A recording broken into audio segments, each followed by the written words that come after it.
Olá a todos e todas, aqui é o professor Sérgio Muniz, professor de Sociologia, nosso terceiro encontro. No nosso terceiro encontro, você já deve ter percebido que eu sempre faço uma retomada do encontro anterior, muito brevemente, tá? Primeiro encontro, o que significa Sociologia, por que a Sociologia é uma ciência, tá? A relação da Sociologia com o positivismo, essa corrente filosófica que vai ali, né, fazer uma defesa da ciência moderna enquanto nova forma de produzir conhecimento para a gente compreender as relações humanas e para compreender a vida na sua complexidade.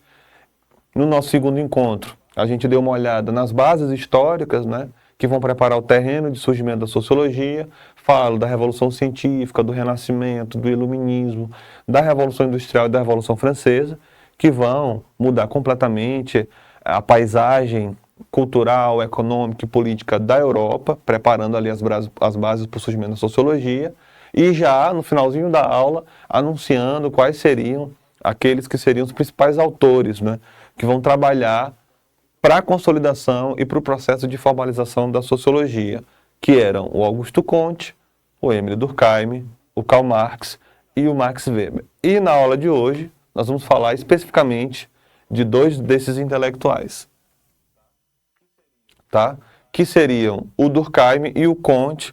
E aí, pessoal, vocês vão notar que todas as vezes que a gente vai se referir ao modo como o pensamento de Comte era operado e a forma como o pensamento de Émile Durkheim também era realizado, tudo isso gira em torno dessas ideias de positivismo e de funcionalismo, tá? O positivismo é sempre associado ao pensamento de Augusto Comte e o funcionalismo é sempre associado ao pensamento de Émile Durkheim. E o que isso significa, professor?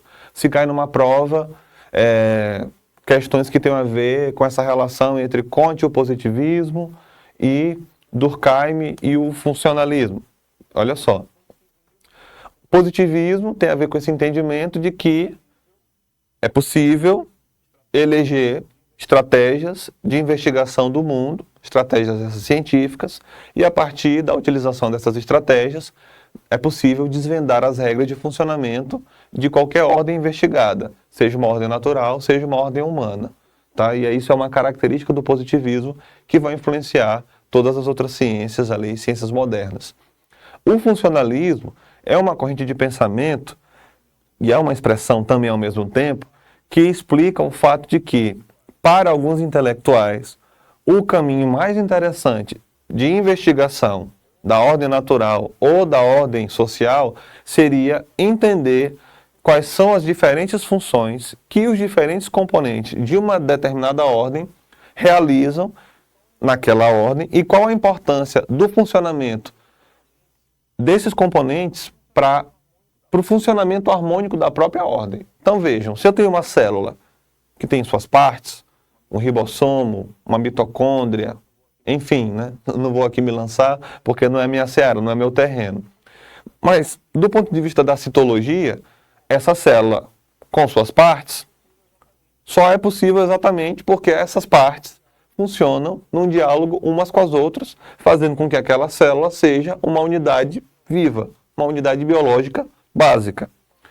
Pensemos então agora as coletividades, os grupos, ou aquilo que nós chamamos de sociedades. As sociedades têm suas instituições, e essas instituições estão ali expressando diferentes ordens daquela vida social, uma ordem econômica, uma ordem política, uma ordem cultural, uma ordem religiosa, uma ordem das relações afetivas, dos parentescos, ou seja, a sociedade, ela é, do ponto de vista do funcionalismo, o funcionamento harmônico de todas essas partes e componentes que a integram e que mantém uma relação de interdependência. O funcionamento de um componente da vida em sociedade, ele desemboca na possibilidade do funcionamento do outro componente. Se um desses componentes apresenta, digamos que, um mau funcionamento, isso vai desencadear um efeito nos outros componentes, o que pode produzir efeitos sociais mais complexos, né, e que podem atingir de forma mais abrangente os indivíduos que integram aquela coletividade. Então, a ideia do funcionalismo, ela é mais ou menos, né, retirada dessa lógica das ciências naturais, do positivismo, e ela é integrada à análise dos fenômenos da vida social a partir desse entendimento. A vida social é resultado do funcionamento e da interdependência de diferentes componentes institucionais e de diferentes ordens que integram uma determinada realidade social. E aí, encabeçando o positivismo, o Augusto Comte, encabeçando o funcionalismo dentro da sociologia, o Émile Durkheim. Então vejam, né? Comte, influenciado pelo Iluminismo e pela Revolução Francesa, formulou o positivismo e a ideia de física social, buscando aplicar métodos científicos ao estudo da sociedade, tá? Pessoal, acho que todo mundo aqui sabe o que é a gravidade. Talvez nem todo mundo saiba como se calcular a gravidade, ou quem foi o físico que conseguiu ali saber que existe a gravidade. Mas a gente sabe que ela existe, e a gente sabe que ela é exatamente essa força invisível que produz um efeito magnético sobre os corpos, atraindo os corpos em direção ao solo. A gente sabe que isso é gravidade. Então, se eu estou aqui parado em pé, gravando esse vídeo, porque tem uma gravidade que me estabiliza junto ao chão e que faz com que eu não me descole dele. Se eu pulo, ela me puxa de volta, né, exercendo um efeito magnético sobre o meu corpo. E aí isso vai determinar o meu peso, né, e em outros sentidos, dependendo de outros experimentos, vai determinar a força com que, a velocidade com que os objetos se deslocam na superfície terrestre, tá? De forma longitudinal ou latitudinal. Enfim, também não vou me aprofundar nessa seara porque também não é meu domínio. Estou aqui só me lançando aqui de forma muito gaiata. Por outro lado, se tem a física que analisa a gravidade e entende que a gravidade é uma força, em um dado momento, nas suas conjecturas intelectuais, o Augusto Comte pensou: se tem essa força que exerce um poder magnético sobre os corpos, e é uma força do universo, há de existir uma força que faz com que as pessoas consigam produzir esse experimento, que é o que nós chamamos de vida em sociedade, que é o que nós chamamos de vida coletiva. E aí o primeiro esboço, o primeiro rascunho, antes da sociologia, é essa ideia da física social. A ideia de que tem uma força que permite a existência da sociedade. A tarefa, então, do Comte e da física social e do positivismo seria produzir uma fórmula matemática, teórica, uma reflexão que nos levasse à explicação de como essa força atua sobre os indivíduos, produzindo a vida em sociedade. Beleza? Já o Durkheim foi influenciado pelo idealismo alemão e pelo positivismo. E aí, vejam, antes a gente tem o Augusto Comte, que foi influenciado pelo Iluminismo e pela Revolução Francesa.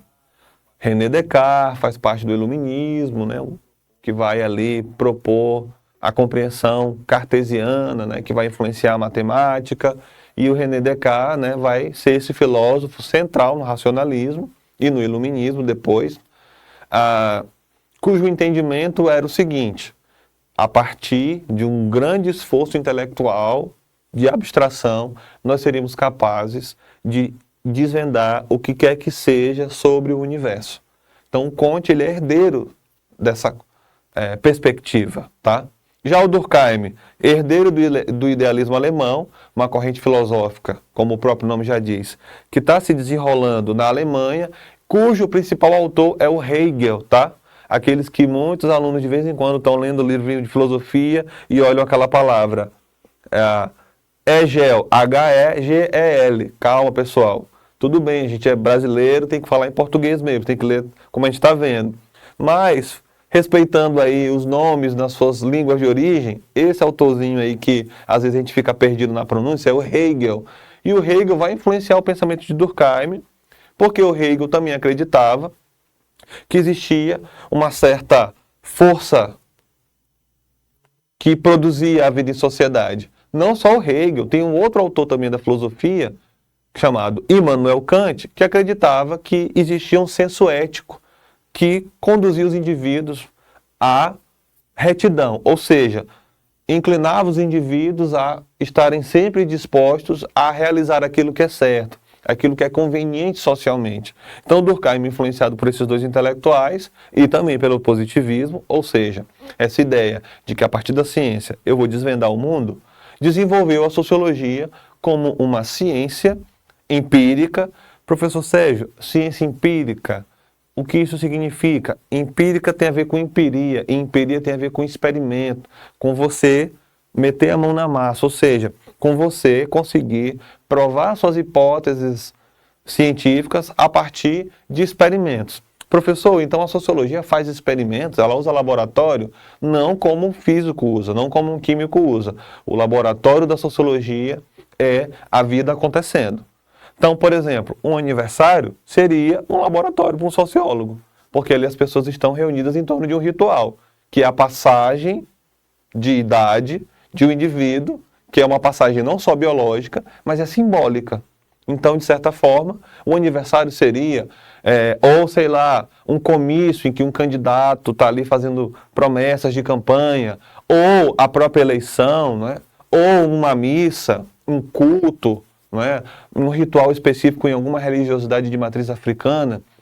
Então, o laboratório do sociólogo é a vida acontecendo. É uma escola, é um templo religioso, é uma feira em que as pessoas estão ali comprando suas mercadorias, negociando. Isso é o laboratório do sociólogo, tá? E essa ciência empírica que o sociólogo desenvolve nada mais é do que observar a vida acontecendo nesses contextos específicos para entender essas relações, tá? E aí o Durkheim, influenciado por todas essas perspectivas e com esse entendimento de que a sociologia é uma ciência empírica, vai defender a necessidade de estudar os fatos sociais como coisas objetivas. Ou seja, da mesma forma que, por exemplo, um biólogo pode estudar o comportamento dos peixes que estão ali numa determinada bacia hidrográfica, o sociólogo pode estudar as relações humanas e sociais que estão se dando em determinados contextos específicos. Isso significa tratar os fatos sociais, que é um conceito importante para o Durkheim, de forma objetiva. Bom, Augusto Comte é considerado o fundador do positivismo, essa corrente que propunha a aplicação do método científico ao estudo da sociedade, e ele vai dividir o desenvolvimento do conhecimento humano em 3 estados. Ou seja, o Comte acreditava que ao longo da história da humanidade, nossa capacidade intelectual ia mudando. E aí essas mudanças representavam mudanças de estados ou estágios. Então, para ele, a gente começa... O primeiro estágio intelectual desenvolvido pela humanidade é o que ele vai chamar de estágio teológico. Um estágio muito mais conectado com nossas perspectivas religiosas ou com, sei lá, os nossos saberes mais tradicionais e mais populares. Depois nós evoluiríamos para um outro estágio, que é o metafísico, onde já vai aparecer o raciocínio lógico, o pensamento filosófico crítico. E o nosso terceiro estado, ou estágio, seria o positivo, onde majoritariamente nós passaríamos a pensar de forma científica. E é esse estado positivo que é caracterizado por ele, não é, a partir do uso da observação e da experimentação. Porque estado positivo para o Comte nada mais é do que ciência. E aí o Comte vai pensar essa física social, ele vai utilizar essa expressão para que depois vai virar sociologia, ou seja, tanto faz ser física social ou sociologia, qual era o objetivo dessa ciência? Estudar a sociedade com a mesma precisão das ciências naturais. Então, a mesma precisão com que um biólogo pode estudar a vida animal, o sociólogo poderia estudar a vida da humanidade, né? Essa vida mais social, obviamente. Para o Comte, né, a sociologia deveria identificar as leis que regem os fenômenos sociais, tal qual um físico investiga a gravidade, por exemplo, promovendo ordem e progresso. Eu acho que vocês conhecem essa frase, ela é muito familiar a nós, porque ela está ali presente na bandeira do Brasil, e é importante dizer que os movimentos militares no Brasil, sobretudo ali do início do século XX, foram fortemente influenciados por ideais positivistas, essa ideia, né? Sobretudo, a ideia de disciplina que está contida dentro do positivismo. Porque para eu fazer boa ciência, eu tenho que ter disciplina. Eu tenho que ser disciplinado para estudar e para realizar os experimentos. Aí essa ideia de disciplina, ela acabou sendo transferida para a lógica militar política e acabou influenciando um pouco, inclusive, da construção dos nossos próprios símbolos nacionais. Mas, enfim, para o Comte, a sociologia deveria identificar as leis que regem os fenômenos sociais, promovendo ordem e progresso. E aí tem uma imagem só para ilustrar, não é? Essas passagens dos estados, do teológico para o metafísico, do metafísico para o positivo, tá? Para o Durkheim, né? A sociedade era uma entidade com estruturas que moldam a consciência dos indivíduos. Que estruturas são essas, professor? A família, a religião, a escola, o trabalho. Isso para o Durkheim seriam instituições sociais. Elas estariam presentes em quase todas as sociedades e elas seriam responsáveis pela nossa formação social. Ou seja, a gente acha que a gente é resultado das nossas escolhas individuais, pois para a sociologia isso não existe. Para a sociologia, nós somos, sobretudo, 90% do que nós somos é resultado de uma série de condições e de condicionantes que vão nos moldando, né? E que vão nos constrangendo ao longo das nossas vidas. Não tem a ver com as escolhas que nós fazemos, pelo contrário. Nós só nos tornamos seres de escolha porque antes nós somos socializados de tal forma. Então é a sociedade que nos informa que somos seres de escolha. Não é que nós escolhemos participar da sociedade. Isso aí não é uma escolha, isso é uma determinação. E aí o Durkheim percebeu isso, né? Que existiam essas estruturas que moldavam aí a consciência dos indivíduos. Além disso, sua teoria do fato social, e esse é um conceito dos mais importantes para o Durkheim, né? Se aproxima da concepção hegeliana do Hegel de que as instituições sociais possuem uma lógica própria e influenciam os indivíduos. Ou seja, independente da gente querer ou não, vai sempre existir padrões de família, padrões de religião, padrões econômicos, padrões de educação, e essas instituições vão moldar quem nós somos, independente das nossas vontades. E aí, para o Durkheim, a sociologia deveria estudar os fatos sociais, que são padrões de pensamento, as formas como nós pensamos, a forma como nós sentimos, e que são externas, tá?